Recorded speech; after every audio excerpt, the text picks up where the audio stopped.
Rama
સદગુરુ મહારાજ ને એક ભાવ પડ્યો છે, ભગવાન જે હેતુ માટે, જે કાર્ય માટે આપનું અવતરણ છે, એમાં હવે વિલંબ ન કરો. ક્યાં સુધી અભ્યાસ, આ ભણવાનું, આવા બહાના ક્યાં સુધી બતાવે રાખશો? આવી ઊંડે ઊંડે ગુરુદેવને ભાવનાઓ પડેલી છે કે ભગવાન હવે સહન થતું નથી. શું સહન નથી થતું? ચારે બાજુ ભૈરવ તાંત્રિકોનો આ અત્યાચાર, આ જુલમ એટલી હદે પહોંચ્યો છે કે લોકો પોતાના બાળકોને લઈ તમામ વ્યવસ્થાઓને છોડીને ભાગતા થઈ ગયા, પોતાનો વંશ બચાવવા માટે. આવી પરિસ્થિતિમાં રામદેવજી મહારાજ મોટા ભાઈ સાથે છાત્ર બની ગુરુદેવ બાલીનાથ બાપાને ત્યાં વિદ્યા અભ્યાસ કરે.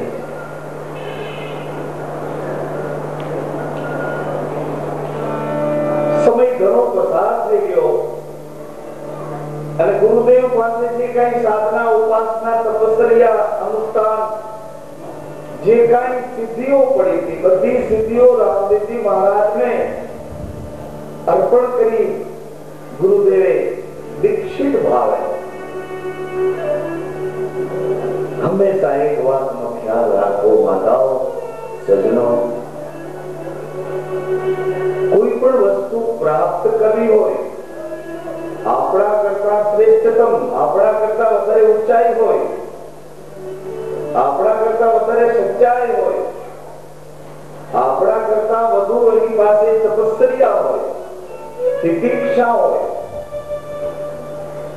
આપણા કરતા ઊંચી એની સાધના અને સાધનાનું પરિણામ હોય, તો એમની પાસેથી જે વસ્તુ આપણે પ્રાપ્ત કરવી છે તે માહિતીના રૂપે પ્રાપ્ત ન કરો. એ દીક્ષિત ભાવ, એની દીક્ષા લઈ, એના બની નમ્રતાથી, આધીનતાથી જો વસ્તુ પ્રાપ્ત કરશું તો એવું પણ આપણને પોતાના માનીને, પોતાની સાધનાની, તપસ્યાની એ ત્રિવી ચેતના આપણને પોતાના માનીને આપશે. અને જ્યારે પોતાના માની અને ગુરુ શિષ્યને કંઈક આપે છે ત્યારે એમાં એટલો બધો ઉગાવ આવે છે કે જાણે ગુરુ જગતથી બોલતા હોય. પોતાના માનીને જો કોઈ વસ્તુ પ્રાપ્ત કરવી હોય તો એના બની જાઓ.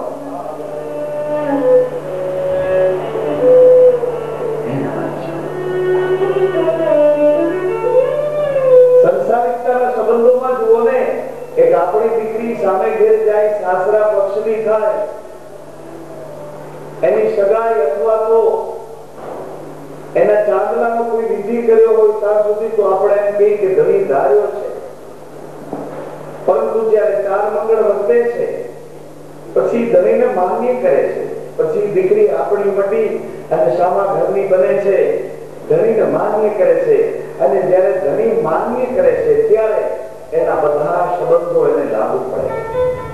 મને ઘણા ફરિયાદ કરે કે મારા અમે કરીએ પણ મારામાં અમારું ચિત્ત લાગે નહીં, મારા કરતા કરતા મારા હાથમાં રહી જાય અને મન ક્યાં ક્યાં ફરવા માંડે, ક્યાં ક્યાં ભટકવા માંડે, એટલે મારા હાથમાં રહી જાય, મન 24 ફરતો હોય. એટલે આનું કોઈ પરિણામ અમને ખુદને નથી લાગતું કે આમાંથી કોઈ પરિણામ આવે. પરંતુ જેની માળા કરો છો એની સાથે કમસે કમ એટલો તો સંબંધ બાંધો કે એ કોણ છે, તમે કોણ છો. ગણપતિ મહારાજની માળા કરીએ તો ગણપતિ કોણ છે? ભગવાન શિવજીની માળા કરીએ તો શિવજી કોણ છે? આદિ શક્તિ પરા અંબાની માળા કરીએ તો અંબા માં કોણ છે? હનુમાનજી મહારાજની માળા કરીએ તો હનુમાનજી મહારાજ, રામ, કૃષ્ણ ઇત્યાદિ દેવી દેવતાઓ જેની સાથે તમે ઈષ્ટ ભાવથી સંબંધ રાખ્યો છે, ઈષ્ટ દેવ માન્યા છે, તો એની માળા કરતા હો ત્યારે કમસે કમ એટલો તો ખ્યાલ કરવો જરૂરી કે એ મને શું થાય છે અને છે કોણ, એની સત્તા કેવડી છે, મારો અને એનો સંબંધ શું છે, મને શું થાય છે. જેને યાદ કરો એની સાથે સંબંધ તો બાંધો કઈ. સામે ઘેરે દીકરી ગઈ એટલે પોતાના પતિને એને પ્રભુ માન્યા, પોતાના પતિને ભગવાન માન્યા. પછી ગમે એટલી પોતામાં હોશિયારી, આવડત, ચતુરાઈ, સમજણ હોય છતાંય પોતાના પતિથી આગળ એક કદમ ન ઉઠાવે. આટલી બધી દ્રઢ માન્યતા કરી એટલે પતિને જ ભગવાન માન્યા, પતિ સંપૂર્ણ સર્વસ્વ. અને પતિ તો એટલી હદે કે જેમ ગુરુ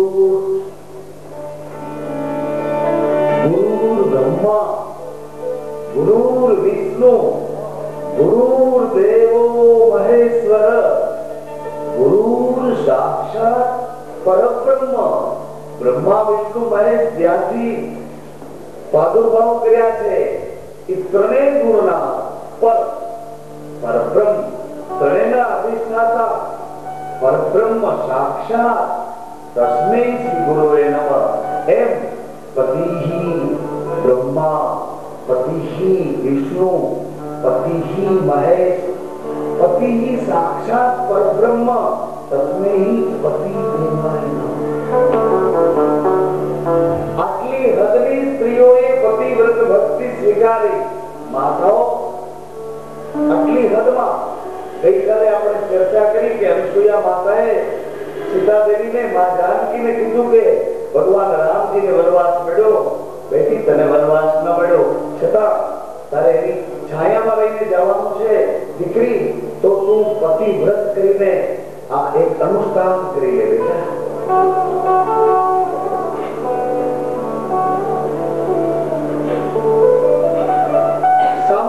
દીકરી બન્યા પછી પોતાના પતિને માન્ય કર્યા પછી એને લાગતા વળગતા તમામ સંબંધીઓને પોતાના માન્યા.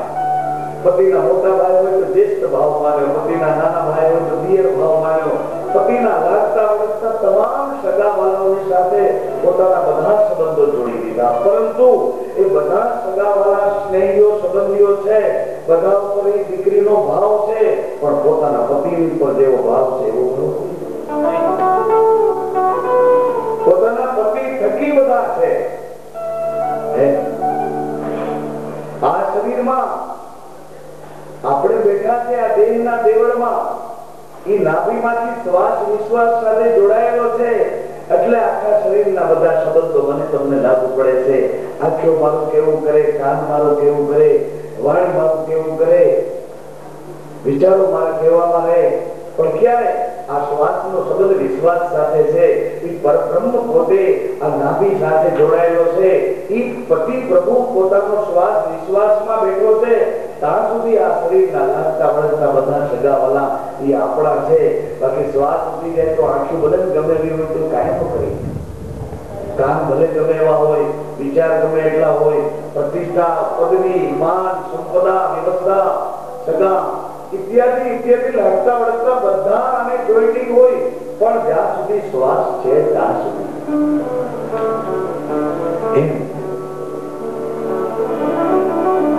એ જ્યારે એ દીકરી પતિની બની ગઈ, પતિની છાયા બની ગઈ, પતિનું અડધું અંગ બની ગઈ, ત્યારે કઈક પામી શકી. શું પામી શકી? પતિની છાયા પામી શકી. પતિની છાયા એટલે એ દીકરી પછી ધીમે રહીને વહુવાનું બની અને હળવેથી માનું પદ પામી ગઈ. કહેવાનો મારો ભાવ એટલો છે કે કોઈ વસ્તુ પ્રાપ્ત કરવી હોય તો એના બનીને જે મળે છે એ જયારે આપણને પોતાના માની ઠીક આપે છે એ વસ્તુ ઉગી નીકળે છે. બાકી બધી વસ્તુ માહિતી રૂપે મળે. માહિતીનું તો આખું એક ખાતું છે, માહિતી પ્રસારણ ખાતું. એમાં ટોટલી ઇન્ફોર્મેશન ખાલી માહિતી જ મળે, એમાં કોઈ અનુભૂતિ નહીં. યથાર્થ રીતે કોઈ વસ્તુ પ્રાપ્ત કરવી હોય તો અમારા મતલબ આપણા ભારતમાં એક સંતે કીધું છે કે કોઈ વસ્તુ પ્રાપ્ત કરવી હોય તો એને કીધું કે આવી રીતે મળે.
કેટલો સમય સુધી તો એને યાદ રાખીએ છીએ. અહીંયા કોઈ ગંદી ગાળ બોલી ગયો હોય અને પાછું નાઈરોબીમાં ભેળું થાય 2 વર્ષ પછી તો ઓળખી જાય કે આ એ માણસ છે કે જેને મને એક દિવસ અપમાનિત કરીને ગાળ બોલી. અરે ઇન્ડિયામાં જાઓ ને 10 વર્ષ પછી ઓળખી જાઓ કે આ એક માણસ છે. અરે ગાળને તમે આટલી બધી યાદી રાખીને ભરી રાખો છો, તો આ તો મહાપુરુષોના વચનો છે. એ મને તમને સ્પર્શ કેમ ન કરે? કરે 100%. એમાં કોઈ શંકાને સ્થાન જ નથી. મને તમને એ વચનો સ્પર્શી જાય, પણ એ વચનો છે ને એ અંદરથી સુધારો કરવામાં લાગી જાય અને ગાળ છે ને એ ઉપરોક્ત અસર કરી જાય, દજાડીને હાલતી થાય. એટલે દાજેલા છો એટલે બીજાને દજાડવા પ્રયત્ન કરો. તમને ગાળ બોલે એટલે તમે એને હામી ગાળ આપવા પ્રયત્ન કરો. મહાપુરુષોના વચનો છે ને એ તો અંદર ઉતરી અને સફાઈ કામ શરૂ કરે છે. તમારા ક્રોધમાંથી કઈક માત્રા ઘટાડે છે, તમારા મોહની માત્રા ઘટાડે છે, તમારા વિચારોમાં વિચારો એની માત્રા કઈક ઓછી કરીને સદવિચારો ભરે છે. આવી અંદરથી સફાઈ કરે છે મહાપુરુષોના વચનો, શાસ્ત્રોના વચનો. જો બધા વચનો એ મિથ્યા ખોટા જ હોય, જેની કઈ અસરો જ ન હોય, તો આટલા યુગોથી નવા શાસ્ત્રોના જુદા જુદા રૂપાંતરો, ભાષાંતરો શું કામ થાય છે? પેટાંતરે કઈક ને કઈક એવી સાર તત્વની વાતો આપણી સુધી પહોંચાડવા સંતો પ્રયત્ન કરે છે. આવું બધું શું કામ કરે? જો શાસ્ત્ર બધા ખોટા છે, સંતોના વચનો મિથ્યા ખોટા હોય તો શું કામે આવું બને? કોઈ પણ વસ્તુ પ્રાપ્ત કરવા માટે એનું બની જવું જોઈએ. ત્યાંથી આપણે શરૂ કર્યું તો જ પ્રાપ્ત થાય છે. બાકી માહિતી મળે છે, અનુભૂતિ નહીં છે, ઉગાવો ના આવે. તમારા વિચારોમાં ક્રાંતિ ન થાય, બૌદ્ધિક વિકાસ ન થાય. અને બૌદ્ધિક વિકાસ ન થાય ત્યાં સુધી તો પેટીઓ રડવા માટે તો કાગડા, કૂતરા, મીંડળા, ઘોડા, ગધેડા ઇત્યાદિ એ બધા એનો ગુજારો કરે છે. પેટીઓ તો રડે છે. કોકને છૂટું મૂકી દો તો જેના ખેતરમાં જ્યાં ત્યાં કઈ ખાઈ આવે, પેટ ભરી લે, પણ બૌદ્ધિક વિકાસ ન થાય, વિચારોમાં ક્રાંતિ ન થાય.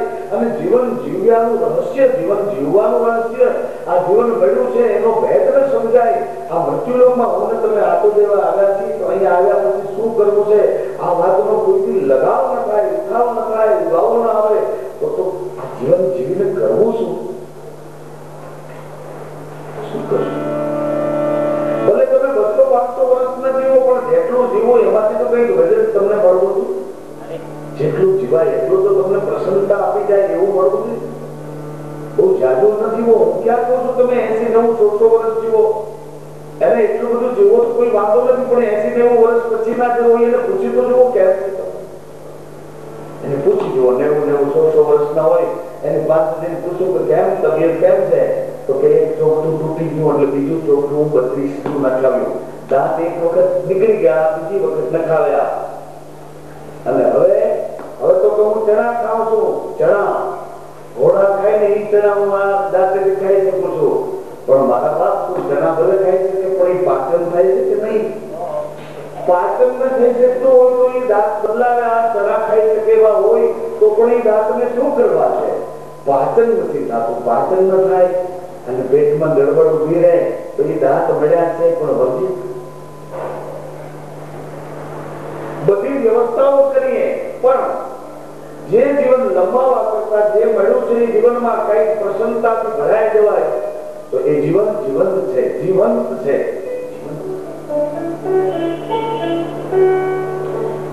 બાલીનાથ બાબાએ ભગવાન રામદેવજી મહારાજને ભાવથી સંપૂર્ણ પોતાની સાધનાનું ઐશ્વર્ય આપી દીધું, ઓજસ આપી દીધું. ગુરુદેવ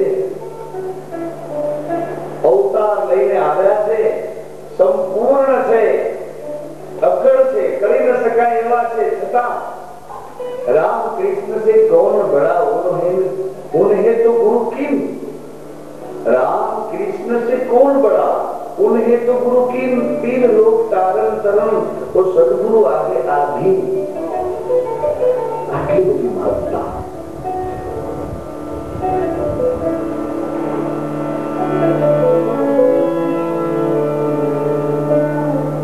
પરંતુ ગુરુ શિષ્યના સંબંધો કેવા હોવા જોઈએ?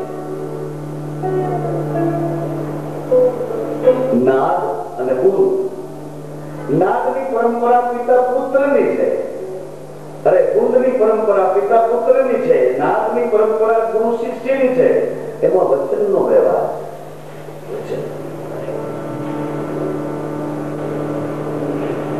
શિષ્ય એના ગુરુને પૂછ્યું, ગુરુદેવ, આ તમે મને જે કઈ સમજણ આપી છે એ પ્રમાણે મારું જીવન જીવું છું, એ પ્રમાણે વર્તન કરું છું, એ પ્રમાણે સંયમથી રહું છું, પણ હજી કઈ ઉગાવો આવતો નથી,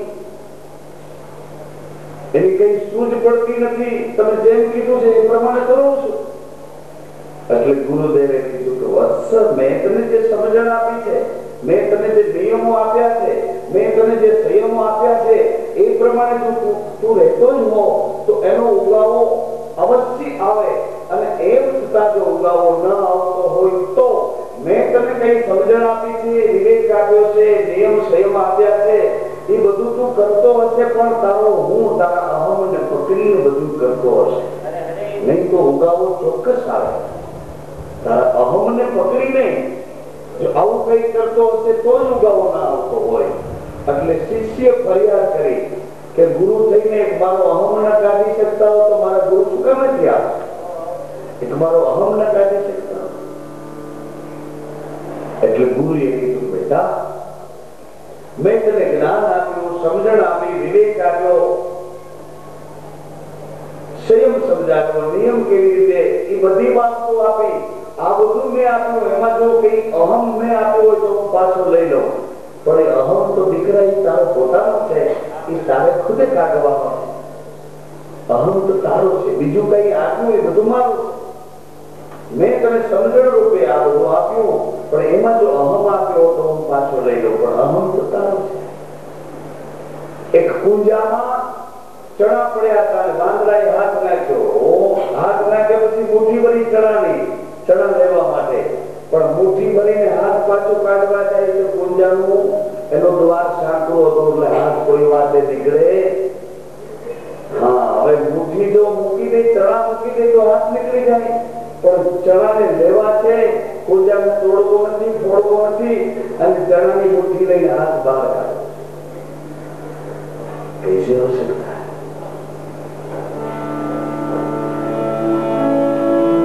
એમ અહમ તારો છે, એ તારે કાઢવાનો છે. એમ કદાચ કોઈ પણ સાધના પરિણામ ન આવે, પરિણામ ન આપે તો જીવે પોતે પોતાની ખોજ કરવાની, પોતે પોતાની. ગમે ત્યાં પણ મારી કઈ ગેરસમજ છે, ગુરુની ભૂલ નહીં કાઢવી, શાસ્ત્રની ભૂલ નહીં કાઢવી, સંતોની ભૂલ નહીં કાઢવી, ઈશ્વર પરમાત્માની કઈ ભૂલ નહીં કાઢવી.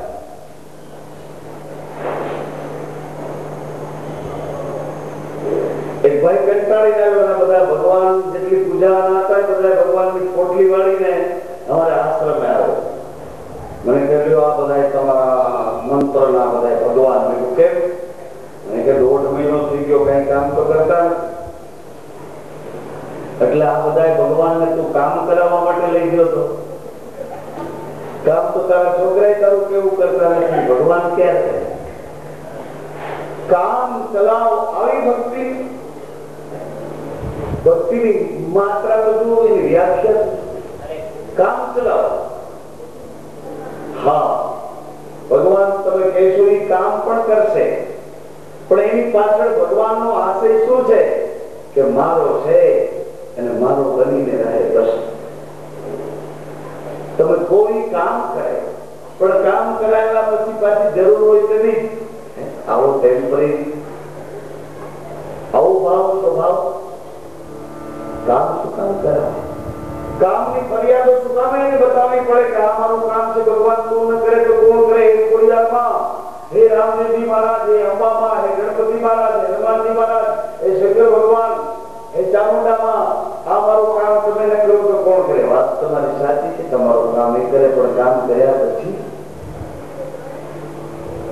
મારો તો એવો ભાવ છે કે કામ, કોઈ કામ છે, કામ કરાવવું પડે, કામની ફરિયાદ કરવી પડે. આવા સંબંધો શું કામ રાખીએ? સંબંધો તો એવા રાખીએ કે કોઈ કામની ફરિયાદ જ ન કરવી પડે. કામ મારા ક્યાં છે? બધા કામ તારા છે. હું અહીં મારા માટે ક્યાં આવ્યો છું? તે મને મોકલ્યો છે ને આવ્યો છું. તારે જે કઈ કરાવવું હોય તે મને નિમિત્ત બનાવીને કરાવી રાખ. મારે શું કામ મારી જવાબદારી લઈને ફરવું જોઈએ? એમ જેની માળા કરો છો એની હારે સંબંધ સંબંધ બાંધો કે તું મને શું થાય. અને એ સંબંધ બાંધ્યા પછી એની સત્તા કેવડી છે? એની સત્તા તો એટલી મોટી, તમે માન્ય કરી હોય તો તમે માગણ ભિખારી શું કામ એની યાતનાઓ કરો છો? એની એવડી મોટી સત્તા હોય, એ કુબેર જેનો ભંડારી હોય, આવડી મોટી સત્તા વાળો આપણો બાપ હોય, તો પછી માગણીઓ શું કરે? તને ખબર નથી? તને ખબર નથી અમારે શું જોઈએ? વિશ્વામિત્રજીએ દશરથ મહારાજને કીધું કે તમારા બે દીકરા માંગવા આવ્યો છે. એટલે દશરથ મહારાજે કીધું કે જે જોઈએ તે બીજું બધું આપવું, પણ એ નહીં આપો. વિશ્વામિત્રજીએ કીધું કે પણ મારે અહીં સુધી આવવું પડ્યું, એ તમારી વ્યવસ્થામાં એટલી ખામી બતાવે. નકર તમારા આ રાજની હદમાં અમે યજ્ઞ કરતા હોઈએ તો કમસે કમ તમારે અમને પૂછવા તો આવવું જોઈએ કે મહાત્મા તમારે શું જરૂરત, શું વ્યવસ્થા જોઈએ છે. એને બદલે મારે અહીંયા માગવા આવવું પડે. જો માન્યતા આટલી દ્રઢપણે હોય તો જેની માળા કરો છો એને સમર્પિત થઈ જાઓ ને એના બની જાઓ. એને કઈ શોખ છે ચાલો જગતમાં બધા જીવોને મોકલી અને બધાએ મારું નામ લે, મારી માળા કરે અને મને ભજે રાખે, એને એવો શોખ છે? એટલા માટે આપણને બધા મોકલ્યા છે કે બધું મારું ભજન જ કરી રાખો, મારી માળા જ કરી રાખો, રાત ને દિવસ તમે મને એવું બધું શોખ છે? ભગવાનને ક્યારે સમય મળતો હશે કે નહીં મળતો હોય કે 24 કલાક આમ આશીર્વાદ થઈને જ ઉભા હશે?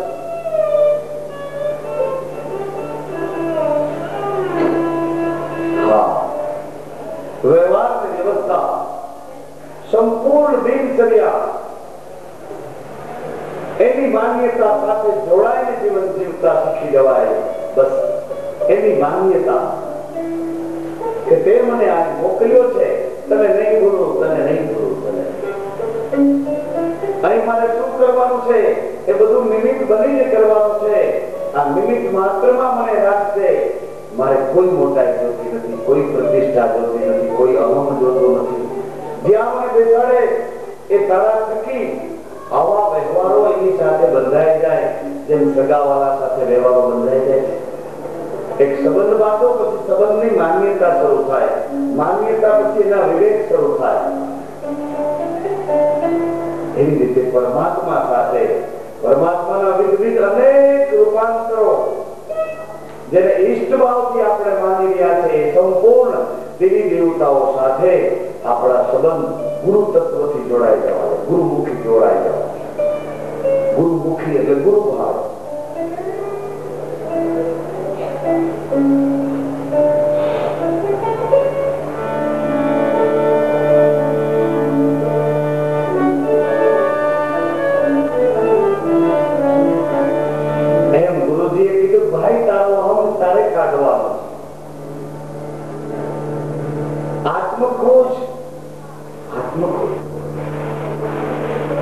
અનિવાર્ય બનશે.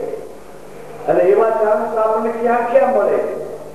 જયારે ચારે બાજુથી અકળાઈ જાય છે ત્યારે એવા ચાન્સ મળે. ક્યાં મારી ભૂલ છે, ક્યાં મારો અવિવેક છે, ક્યાં ક્યાં ક્યાં એમ કરીને આપણે તે વખતે ગોતીએ છીએ. ગુરુજીના સંગમાં